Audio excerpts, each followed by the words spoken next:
Nagastang gwardyang dalawang Chinese warship sa joint patrol ng Amerika at Pilipinas sa West Philippine Sea. Kinumpirma ng source ng News 5 na nabawasan ng foreign vessel sa naturang teritoryo. Nasa frontline ng balitang yan si Brian Castillo. Ito ang kuha ng ikatlong Maritime Cooperative Activity o Joint Patrol ng Pilipinas at Amerika sa West Philippine Sea nitong Biyernes. Pero gaya ng mga naunang pagpapatrolya, hindi rin ito nakaligtas sa tila pagmamanman ng China na kinumpirma naman ng Armed Forces of the Philippines. There was the presence of 2 PLA Navy ships in the horizon.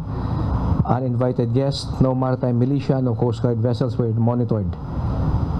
They did not interfere in any way whatsoever.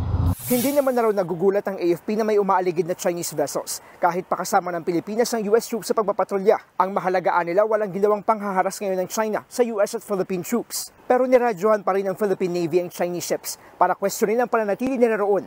The Philippine Navy ships and the Coast Guard always issue challenges and broadcast that you are in Philippine waters, we are performing our mandate. Kasunod ng matagumpay na joint patrol na yan at tila pagpreno ng China sa pambuhuli, nabawasan din ang bilang ng foreign vessels na nananatili sa West Philippine Sea. Base yan sa Maritime Domain Awareness Flight ng AFP Western Command. Ayon sa mapagkakatiwalaang source ng News 5, mula sa karaniwang higit 400 na foreign vessels, 150 ships na lang ang namonitor doon. Sa bilang na yan, 110 ang Chinese vessels. Nariyan ang China Coast Guard, Chinese Navy, Maritime Militia at fishing vessels. Nabawasan din ang Chinese ships na namataan sa paligid ng Kalayaan Island Group.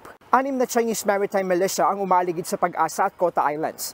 7 Chinese Coast Guard naman sa Pag-asa at Panatag Islands, pati sa Ayungin Shoal. Hindi naman direktang masabi ng AFP kung may kinalaman ito sa binuong bilateral consultation mechanism para mapabuti ang komunikasyon sa pagitan ng Pilipinas at China. Kulang pa raw kasi ang mga ebidensya magpapakita na may pagbabago sa intensyon ng China sa West Philippine Sea. The broad direction of China is to control the South China Sea.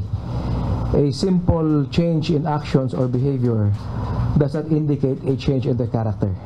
Sa panig naman ng Philippine Coast Guard, iginit nitong hindi sila titiklop at tuloy na ibubulgar ang mga pang-api ng China. Gayun din ang pagtataguyod sa ating karapatan sa West Philippine Sea na suportado ng mas maraming bansa. This support not only strengthens our capabilities but also underscores that the international community's recognition of the importance of upholding the international law and in maintaining the rules-based order. Nagbabalita mula sa Frontline, Brian Castillo, News 5.